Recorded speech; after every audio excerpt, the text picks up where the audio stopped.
आपने एक बहुत पुराना गाना जरूर सुना होगा कि बेगानी शादी में अब्दुल्ला दीवाना। कुछ ऐसा ही हाल हमारा हो गया था, क्योंकि हम लोग पहुंच गए थे बिन बुलाए एक शादी में, जहां पर बाराती घराती सब अपनी मौज मस्ती गाने नाचने में व्यस्त थे। पर हम लोगों को तो इंतजार था वहां के स्वादिष्ट पकवानों का।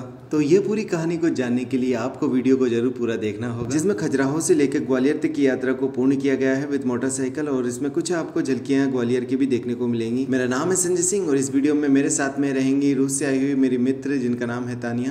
और आप लोगों का स्वागत कर रहे हैं आपका अपने YouTube चैनल पर जिसका नाम है जकूस्त। खजुराहो में 3 दिन रहने के बाद में अब समय हो चुका है यहाँ से विदाई लेने का। तो आपको मैं अपना होटल्स दिखा दूँ जहाँ पर मैं रुका हुआ था। इसका नाम है ज्योति होम स्टे और ये जो मंदिर बने हुए हैं उनसे बिल्कुल ही नज़दीक में बना हुआ है, इसी वजह से मैंने इसको चूज़ किया था। इसका जो किराया था वो भी बहुत ही रीज़नेबल था, मात्र 700 रुपये था। खजुराहो से ग्वालियर तक का सफ़र तय करने में करीबन 5 से 6 घंटे लग जाते हैं, इसीलिए पेट पूजा करना आवश्यक है। तो खजुराहो में हम लोग आलू पराठा ले लेते हैं, जिसका स्वाद बहुत ज़्यादा अच्छा नहीं था क्योंकि उसमें तेल और बटर की मात्रा बहुत ज़्यादा कर दी गई थी। और हम लोगों को लंबी ड्राइव पर जाना है, अगर हमने इतना फैटी खाना खाया तो हो सकता है कि हमें नींद आ जाए। पर तानिया को तो पराठे ही खाने थे, इसीलिए जब हम खजुराहो से लौट रहे थे तब पास में ही हमें एक रेस्टोरेंट दिखा जो कि बहुत पुराना था और झोपड़ी में बनाया हुआ था, जिसका नाम था पराठा किंग। खजुराहो से ओरछा जाते समय ये दुकान मिलती है जो कि पराठा किंग के नाम से मशहूर है। और यह रेस्टोरेंट बिल्कुल हाईवे के बगल में बना हुआ है, तो यहाँ पर ढूंढने में आपको बिल्कुल भी परेशानी नहीं होगी। और यहाँ से खाना खाने के बाद में हम लोग आगे बढ़े तो हमें दिखाई दिया श्री बागेश्वर धाम सिद्धिपीठ। तो हमने सोचा कि चलो यहाँ के भी दर्शन कर लेते हैं, जो कि मंदिर बिल्कुल हाईवे से मात्र 5 किलोमीटर की दूरी पर स्थित है। ठीक ठीक ठीक, आ जाओ आ जाओ। अरे हो गया भैया, मोबाइल में इसमें ले लिया। हाँ जाओ, हट जाओ। तानिया एक विदेशी महिला है और अधिकतर लोग जगह जगह रुकवाकर उनके साथ में फ़ोटो लेने की गुजारिश करते हैं, और उन लोगों का दिल रखते हुए मैं भी मना नहीं करता, तानिया भी मना नहीं करती है। थोड़ा सा असुविधा ज़रूर होती है पर ठीक है, ये मैनेज हो जाता है। आज यहाँ पर श्रद्धालुओं की बहुत अधिक भीड़ देखने को नहीं मिल रही है, पर शनिवार और मंगलवार को यहाँ पर अत्यधिक भीड़ हो जाती है, तब यहाँ पर लाइन में लग पाना और उसे पार कर पाना बहुत मुश्किल हो जाता है। मंदिर परिसर के अंदर काफ़ी सारे लोग हनुमान चालीसा और सुंदरकांड का पाठ कर रहे थे और हम लोग भी अपनी लाइन में लगे हुए थे। हमें अच्छे से दर्शन भी हो चुके थे। मंदिर में कैमरा अलाउड नहीं था, भगवान जी की फ़ोटो लेना अलाउड नहीं था, इसी वजह से मैं आपको उनकी तस्वीर नहीं दिखा पाया।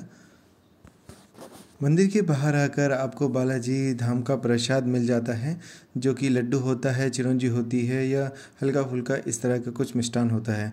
और बाहर आकर भंडारा हमेशा चलता ही रहता है यहाँ पर, तो जो कि सभी भक्तों के लिए बनाया जाता है। आप चाहें तो यहाँ पर भंडारा प्राप्त कर सकते हैं। और यदि आपके जीवन में कोई समस्या है, उसका समाधान चाहते हैं, तो यहाँ पर धीरेन्द्र शास्त्री जी के द्वारा दरबार लगाया जाता है, जनता दरबार, जहाँ पर आप अपनी समस्याएं बता सकते हैं, उनसे निदान पा सकते हैं। और यहाँ पर किसी भी तरह का कोई शुल्क नहीं लगता है और न ही यहाँ पर किसी तरह की कोई लिस्ट बनाई जाती है जिसमें आपका नाम डाल दिया जाए। महाराज जी अपनी इच्छा से खुद ही उठा के पूछ लेते हैं और जिसकी अर्जी हो स्वीकार होती है उसे बुला लेते हैं। यहाँ पर बागेश्वर धाम के दर्शन और आशीर्वाद लेने के बाद में हमने अपनी यात्रा को आगे बढ़ाया। दोपहर के करीबन 3 बज चुके थे और हम लोग भूख से व्याकुल हो चुके थे, इसी वजह से हम लोगों ने ढाबा ढूंढने की ज़रूरत ही नहीं पड़ी। हाईवे पर काफ़ी सारे ढाबे आपको मिल जाते हैं। ट्रैवलिंग में करीबन 1 महीना हो चुका है ट्रैवल करते करते, और खाने में मैं इनको वेजिटेरियन ही दे रहा हूँ। तो हाईवे पर एक ढाबा था जिस पे हम लोग खा रहे हैं। कुछ ना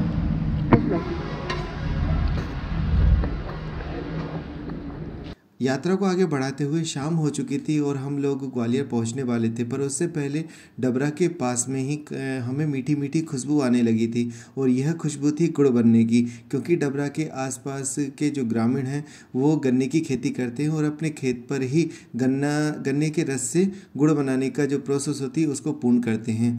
तो वहाँ पर हम लोग गए और वो थोड़ा सा जाना कि गुड़ किस तरह से बनाया जाता है। खजुराहो से ग्वालियर की यात्रा करने में करीबन 300 किलोमीटर का सफ़र तय करना होता है, इसी वजह से रात को बहुत ज़्यादा थकान हो चुकी थी और सुबह होते ही सुबह ही मैंने जो तानिया बैठी हुई हैं इनको मैंने खाने के लिए मिठाई दी है, जो कि ग्वालियर की मशहूर भी है। एक तो इसमें जो गजक दिख रही है, ये जो गजक है वो ग्वालियर की फेमस है। नमकीन है, रतलामी सेव है और काजू कतली है, आगरे का पेठा है, मिल्क केक है, मलाई केक है, इस तरह की स्वीट्स हैं। तो देखते हैं अब इनको कैसा लगता है। सुबह सुबह अपने पेट को नारियल पानी से ठंडा करने के बाद में अब हम लोग जा रहे हैं ग्वालियर के सूर्य मंदिर का दर्शन करने के लिए, जो कि मेरे घर के बिल्कुल नज़दीक में बना हुआ है। पहले आप सूर्य मंदिर के अंदर कैमरा ले जा सकते थे, मंदिर की भी रिकॉर्डिंग कर सकते थे, पर अभी कुछ ही समय से ये बंद कर दिया गया है। अब सूर्य मंदिर के अंदर आप कैमरा नहीं ले जा सकते हैं, पर अंदर जाकर आप बिना कैमरे के दर्शन कर सकते हैं। बहुत ही अच्छा बना हुआ है। पहले यह सूर्य मंदिर कोविड के समय बंद कर दिया गया था और उसी समय यहाँ पर कंस्ट्रक्शन का काम चलाया गया था, तो पूरा का पूरा इसका जो परिसर है वो चेंज हो चुका है। बाकी मंदिर ज्यों का त्यों बना हुआ है। अब हम लोग आ चुके हैं ग्वालियर के फूल बाग पर स्थित जल विहार। शाम के समय ये खुला होता है, दिन में यहाँ पर जो महापौर हैं वो बैठा करती हैं, उनका ऑफिस चलता है, तो इस वजह से यहाँ पर दिन के समय ये बंद होता है, पर शाम को आप यहाँ पर आ सकते हैं, घूम शाम को यहाँ के फुहारों को चालू कर दिया जाता है, तो देखने में बहुत ही ज़्यादा सुंदर ये लगने लग जाता है और जब लाइटिंग वगैरह हो जाती है तो और भी अधिक अच्छा लगता है। आप चाहें तो यहाँ पर मछलियों के लिए दाना ला सकते हैं, उन्हें डाल सकते हैं, तो आपको कई बड़ी बड़ी मछलियाँ भी देखने को मिलेंगी। यहाँ पर आपको बड़े बड़े से गार्डन भी मिलेंगे जो कि फूल पत्तियों से सुशोभित होंगे और बच्चे यहाँ पर स्केटिंग सीखने के लिए भी आते हैं। जब मैं स्कूल में पढ़ा करता था उस समय यहाँ पर बहुत ही ज़्यादा स्केटिंग सीखने के लिए लड़के आया करते थे, अभी थोड़ा सा बंद हो गए हैं। जल विहार के पास में ही बना हुआ है ग्वालियर का चिड़ियाघर, अगर आप चाहें तो वहाँ पर भी जा सकते हैं। मैं उसे प्रमोट बिल्कुल भी नहीं करूँगा क्योंकि मैं वहाँ पर जाता नहीं हूँ। शाम को लाइटिंग होने के बाद में जल विहार बहुत ही ज़्यादा सुंदर दिखाई देने लगता है। तो शाम का टाइम है और मेरे घर से कुछ ही दूर बंदा बोलते हैं हम लोग, जहाँ पर पहले पानी को रोका जाता था, अभी ये काम करना बंद कर दिया है। तो शहर का जो पानी होता था वो यहाँ पर आया करता था, नालों का, फिर यहाँ से बह जाया करता था। यहाँ पर हम लोग कुछ देर मिट्ठू और तोते की आवाज़ सुनते हैं, क्योंकि रूस में मिट्ठू और तोते होते नहीं हैं, इसीलिए तानिया के लिए ये नया पक्षी था। अभी शादियों का मौसम चल रहा था और हमारे घर पर कोई भी कार्ड आ नहीं रहा था शादियों का, और तानिया मुझसे बोल रही थी कि मुझे शादी का देखनी है कि इंडिया में किस तरह से होती है, किस तरह का वहाँ पे व्यंजन बनता है, किस तरह से सेलिब्रेट करते हैं।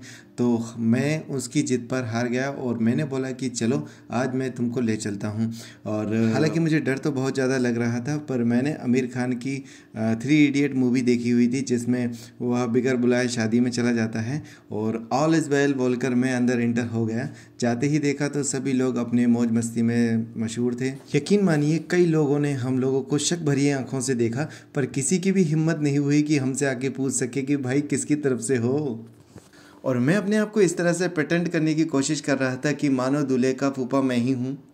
तानिया को तो बहुत ज़्यादा पसंद आ रहा था वहाँ का डांस, जो लड़कियाँ कर रही थी, जो लेडीज़ें वहाँ पर कर रही थी, क्योंकि उनका इंटरेस्ट डांस में था, पर मेरा इंटरेस्ट था खाने में। खाने में क्या बना है, कैसा है और कौन कौन सी मिठाइयाँ बनाई गई हैं, इन सभी का चक्कर लगाने के बाद में मैं तानिया के पास में आता हूँ और उसके कान में बोलता हूँ कि पागल, हम लोग बगैर बुलाए आए हुए हैं, चल खाना खा लेते हैं। तो करीबन हमने 1 घंटे तक खाने पर ही कॉन्सेंट्रेट किया, जिसमें मैंने तानिया को कई सारी वेराइटी यहाँ पर टेस्ट करवाई कि किस तरह का खाना होता है, क्या क्या सर्व किया जाता है और कौन सी चीज़ क्या होती है, यहाँ के जो मसाले होते हैं वो किस तरह का टेस्ट देते हैं। जिस तरह से हमारे भारत में शादियों पर बहुत ज़्यादा खर्च किया जाता है, रूस में या किसी भी देश में चल जाइए, वहाँ पर शादियों पे इतना ज़्यादा खर्च नहीं किया जाता है। इतनी सब चकाचौंध देखकर वह ताज्जुब कर रही थी, पर हम लोगों को पता नहीं था कि हमारी चोरी ज़्यादा देर तक नहीं टिकने वाली। कुछ महिलाएं आती हैं और वो हमसे पूछती हैं कि आप कहाँ से हैं, तो मैं उनको बता देता हूँ हकीकत कि ये रूस से आई हुई हैं और इनको शादी में जाना था, इसी वजह से मैं इनको यहाँ पर लेकर आया हूँ। तब वो बहुत ज़्यादा खुश हो गई और सारी की सारी महिलाएँ फ़ोटो खिंचवाने के लिए असिस्ट करने लगीं। उसी समय मुझे पता चला कि यह शादी एक राजपूत कम्युनिटी की शादी है। तो राजपूतों में अधिकतर ऐसा शादियों में होता है कि झगड़े वगैरह होते ही रहते हैं, और ऐसा ही यहाँ पर भी देखने को मिला। तो शादियों में लड़ाई झगड़े होते रहते हैं। अभी लड़ाई झगड़ा हो गया था, ठाकुरों की शादी है और लड़ाई झगड़े ना हो ऐसा हो नहीं सकता। तो वही अभी चीज़ यहाँ पर हुई थी। तो आज के वीडियो में बस इतना ही रहेगा और कल हम लोग एक नए शहर जयपुर के लिए निकलेंगे। तो आप लोगों का साथ बहुत ज़्यादा ज़रूरी है और अगर आपको ये वीडियो अच्छी लगी है तो प्लीज़ इसको लाइक ज़रूर कीजिए और चैनल अगर आपने अभी तक सब्सक्राइब नहीं किया है या आप पहली बार मेरा वीडियो देख रहे हैं तो आप चैनल को सब्सक्राइब ज़रूर कर लीजिए। Thank you so much for watching.